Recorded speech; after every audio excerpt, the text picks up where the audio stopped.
तू कहे दूर है पर दिल में बसा है।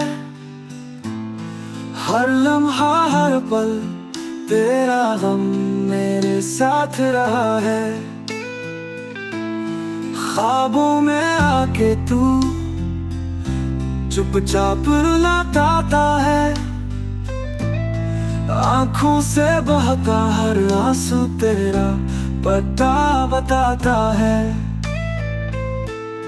जाने क्यों बिछड़ गए हम, ये फैसला किसका था।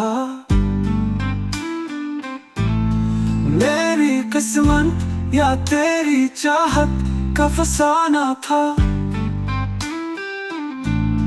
तेरी हंसी की गूंज अब भी दिल में रहती है।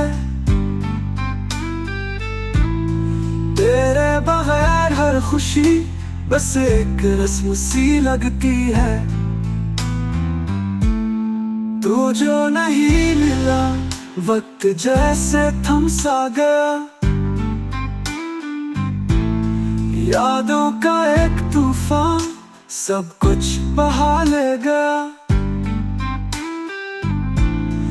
यार की वो पहली बात अब सिर्फ दर्द बन गई। तेरी जुदाई मेरे लिए एक सजा बन गई। काश फिर से वो लम्हे लौट आए कभी।